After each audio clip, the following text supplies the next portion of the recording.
Welcome to the 2024 Black Swan event.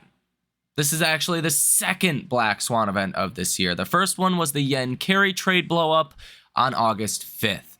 But today can definitely be characterized as another Black Swan event. And here in this video, I will discuss exactly why that is. The reason this can be categorized as a Black Swan event is because nobody expected this to happen. Literally nobody expected this.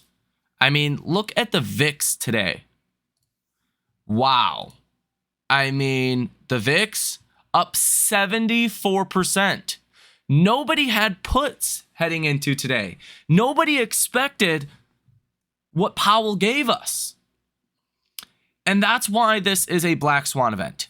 It caught everyone off guard. And really the bottom line to this is nobody was expecting things were really going to change, okay? We were kind of expecting the dot plot would the Fed would move up their expectations for growth. They would keep steady their expectations for the unemployment rate. We were expecting that, the amount of cuts next year would be between 2 and 3, and that actually happened. But Powell during the press conference sounded like they were done cutting rates. So the markets were not expecting that the Fed easing cycle was over with. And that's essentially where we are now. It sounds like the Fed's easing cycle is over. It actually sounds like the Fed could be setting us up for an eventual rate hike. And that's part of the Black Swan nature of today. Nobody was expecting that this was the end to the Fed's cutting cycle. Okay? And that's kind of where it seems like we are at. So this is a problem heading into 2025 with valuations the way they are. I've said many times here on this channel that valuations do not matter until something changes. And something changed today because Wall Street was expecting we were going to get a couple more cuts, kind of make our way to about 3%. And now it appears like that is not going to be the case. Okay, so that is very problematic. It's harder to support current market valuations without any more cuts from the Fed. Now, one of the other issues with today and with the speech from Fed Jerome Powell is the fact that Fed officials are actually taking into consideration potential Trump tariff policies before they are even enacted, right? We don't have any Trump tariff policies that have actually been enacted, but yet the Fed's saying these tariff policies are going to be pretty inflationary. And they're trying to get ahead of that now, which is something at the last meeting the Fed said they were not going to do. Fed Jerome Powell explicitly said at the last Fed meeting that they were not going to jump to conclusions of what, Trump tariff policies will be or how they will affect the inflation outlook. Instead, that's exactly what the Fed did today. And that is why today is really a Black Swan, because nobody was expecting that. Do you know what people were expecting out of today? Nothing. People were expecting this was going to be a kick the can down the road kind of Fed meeting. Okay? No. Powell changed everything today. Now, this comes at a time in which the markets internally have already been weak. I mean, the Dow was already down 9 days in a row. And today is now the 10th day in a row. This is the worst losing streak since 1974. I said in the last video, as long as nothing changes, then we were probably going to rally in markets because we were already very weak heading into today. But something changed, and that's why markets reacted so negatively. And now, from a technical perspective, we are in a pretty weird area. We've fallen below the 50-day moving average. The next stop could very well be that 100-day moving average down here at about 572. Today, here in after hours, S&P's at 586. That would still be quite a bit of downside from current levels. Now, keep in mind what happened in 2018 in December. The markets absolutely crashed into the end of this year. They bottomed Christmas Eve. Some of that had to do with the 2018 Fed meeting that also occurred in December. The Fed spooked markets then and caused an end of the year crash. And there's a lot of people that are starting to say that that could soon be the case again. And to get down to this 100-day moving average would be a fall of about 2.3% from current levels. Indeed, Powell delivered the unexpected to markets. This was on nobody's bingo card for today from the Fed. And considering we already kind of have an understanding of what this could mean, like here, Zero Hedge says the Fed's easing cycle is over. Like it is. That's what Powell was really conveying today, is as long as the economy continues to perform in line with expectations, the Fed easing cycle is over. It also creates another issue because Powell was asked today, and I'll paraphrase here. He said, he was asked, what makes this time different compared to July when the unemployment rate was roughly where it is today and people were concerned about growth? And Powell basically avoided that and said, we think the economy is going to be strong. So it creates another issue, a potential policy error issue, meaning if we are, going to slow further from here, if the unemployment rate is going to rise further from here, the Fed is only going to respond to that. That's what is going to get the Fed to cut rates. And that's a bad, place to be, right? Because, the economy weakening is not good for stocks. Rate cuts, yeah, sure, that can be positive for markets.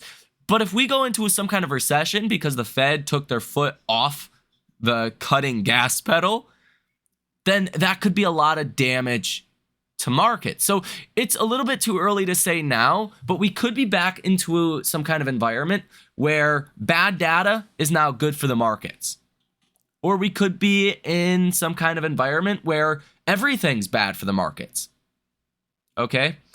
As far as data, too good of data is bad for the markets, too bad of data is, bad for the markets. It's hard to say at this point, but there's a couple things we know that are clear. The Fed is concerned about inflation. The Fed is not going to be cutting rates from this point going forward unless something changes, unless the economy gets worse or the labor market gets worse. Those are not supportive backdrops to markets. Just heading into this Fed meeting, a lot of Wall Street was saying, hey, we may be 50% done with this cutting cycle, and then, the Fed will pause. Wall Street's kind of been trading around that narrative, that as long as the Fed is cutting rates and the economy is strong, bull market is alive. Well, now it's like the Fed's done cutting rates, economy's good, but what does that mean for the bull market? What is there to really hold these valuations to where they are, especially if long duration yields do not fall, if short duration yields continue to kind of stay where they are. Okay, look at bond yields today, back to 4.5%, up 12 basis points today. So this was a big blow to markets. This was a big blow to expectations next year because people thought we were going to get at least 2 to 3 more cuts next year. And although the dot plot says that we're going to get 2 cuts next year, Jerome Powell made it sound like they won't be cutting rates unless they see progress on inflation or unless the economy weakens. And given the last 2 months of, CPI and PPI reports have come in on the hotter side, that's just not comforting for markets right now. And that's where the issue comes in because markets have rallied a lot. Okay, markets were not just like trading sideways or down into this Fed meeting. Markets were sitting near all-time highs. And the fact that you've seen the markets internally kind of crumble recently, and big tech, a handful of stocks have kind of held the markets higher.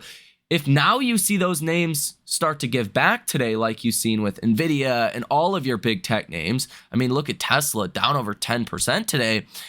I mean, that could create some rapid downside in markets because you don't have a broad, healthy market. Things have been getting bad into this Fed meeting, and now they just got a lot worse. Now, I certainly don't want to count this market out indefinitely. There still is a chance that we could recover, that the markets kind of have short-term memory and they forget about this over the coming days, and we revert back to kind of the Santa Claus rally, end of the year kind of rally. But with valuations the way they are, that just seems a little bit more difficult after the change that we got from Powell today. I was, again, under the assumption that nothing was really going to change today. That as long as nothing changed today, then we could rally.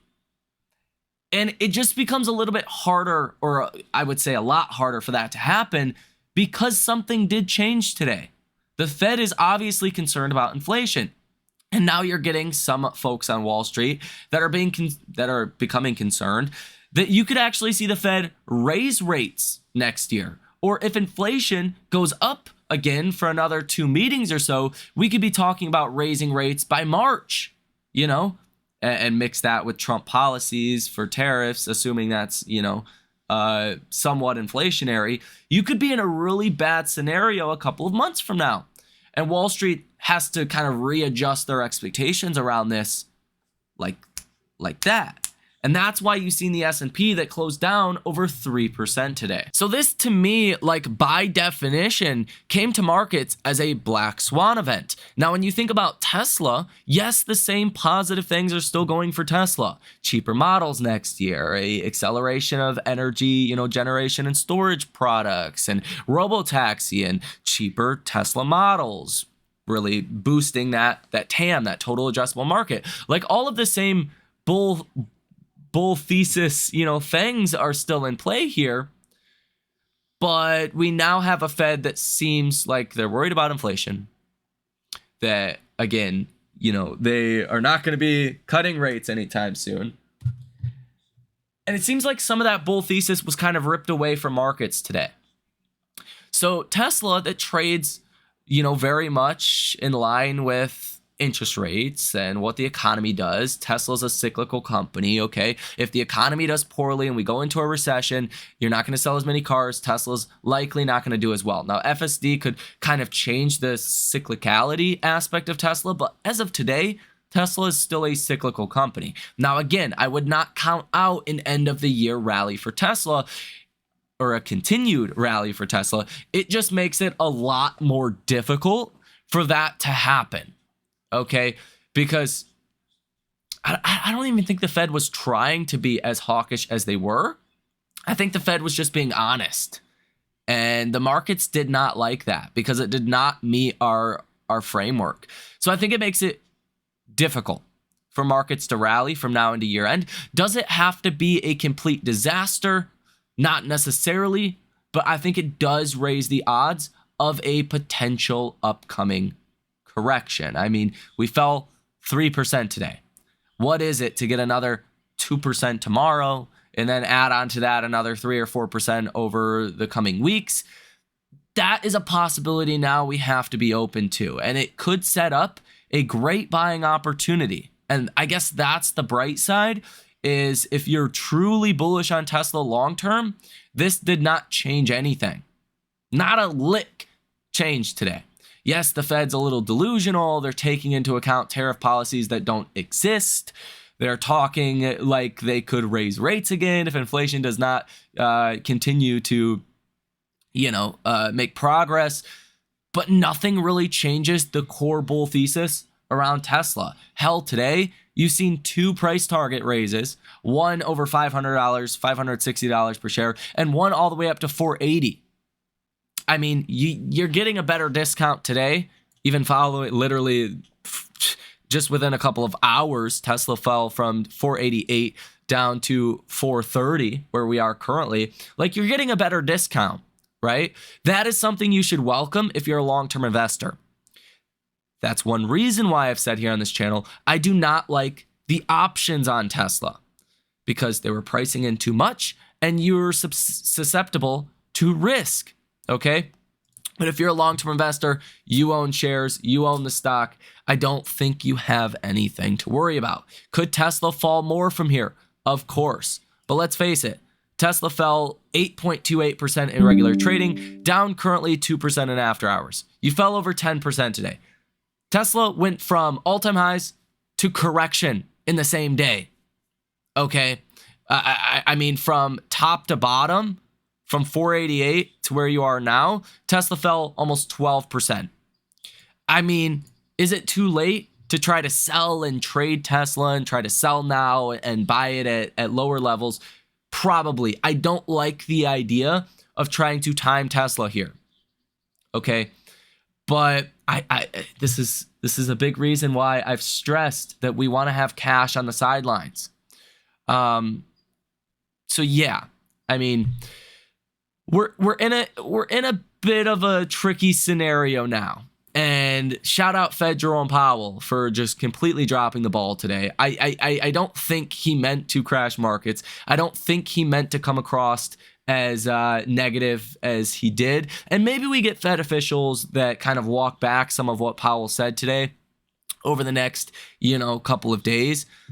But as of now, the story just got a lot trickier. Now, we do have some data coming out tomorrow. We do have something also very important overnight tonight. You do have the Bank of Japan interest rate decision. So think about the yen carry trade. Okay, we are not expecting the Fed is going to do anything over in Japan. Okay, we're not expecting they're going to cut rates or raise rates. If the Bank of Japan does indeed raise rates, that could be another problem for markets. So that's something to watch for overnight tonight. That may or may not be an issue coming into tomorrow. Now, tomorrow we have GDP growth rate quarter over quarter, final numbers for Q3. We have initial jobless claims. And honestly, again, at this point, I don't know if good data will be good for markets or bad for markets. So I think tomorrow's, initial jobless claims, whether it's good or bad, is going to tell us a lot about how data will be interpreted by markets, because I can't tell you that right now. I mean, I can make an argument where good data is always good for markets. And then I can make an argument where bad data or slightly weaker data could be good for markets, because that means the Fed may actually cut rates again. Okay. But the Fed's easing cycle at this point is over with, unless you see considerable progress on inflation, which, keep in mind, I think we will see considerable progress on inflation in 2025. I think the Fed is setting up a very good year next year, because I do think inflation is going to come down more than expected under a Trump presidency. But for now, in the short term, yeah, it doesn't look great. Now, for Friday, you have PCE month over month. I'm assuming the Fed already knows what PCE is going to look like, assuming how kind of hawkish Jerome Powell was on the podium today, or at least how hawkish he came across. PCE is probably going to come in line with expectations, maybe a little bit higher than expectations. We also have personal income month over month expected at 0.4%. Powell made it clear that's not a source of inflation, so I don't think it matters. And personal spending month over month is expected at 0.5%. But again, is good data good for markets, or is that bad for markets? We just don't know. Now, let me give you a little bit of levels on Tesla, okay? So around the 410 level, we had a lot of volume come in. We should find some support around 410 if markets do continue to fall and Tesla continues to fall alongside the markets, okay? If we don't hold support at 410, next level is 400. Okay, I think Tesla will stay above 400 into year end. Even if the markets slip, you can see Tesla kind of outperform because of all of the positives still going for Tesla next year. But again, that is not a certainty and that is not a guarantee. If we do fall below 400, your next stop I would be watching for is this trend line that I have drawn here, which would be about 388 to 385 or so. I would expect support there. If we don't find support there, your 30-day moving average is at about 363. Okay. I don't know if we're going to hit those levels to the downside. I do think there was a lot of damage done. I think you reset a lot today. I mean, the RSI just from today, just within a couple hours, went from 85 to 67. So you're in a much better place as far as relative strength. It wouldn't surprise me if Tesla actually just traded sideways, a very volatile sideways trading action until markets kind of get over the bad news that we got today.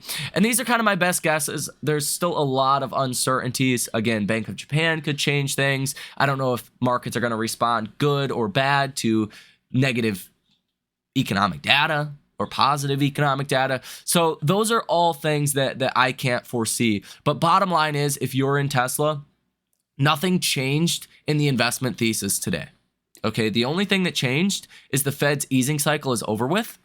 So yes, that's not great for Tesla. That's not great for the markets, as you've seen. But it wasn't the main bull thesis on Tesla to begin with, right? It's not like Tesla was rallying because the Fed was going to be massively cutting rates. No. Okay. So I don't know what's going to happen. I didn't expect this. Nobody expected this. This is, or was by definition, a black swan event for markets. Like, it literally caught everyone off guard. The VIX was up 75% today. I think look no further. If you don't think this is a black swan, I mean, just take a look at the VIX.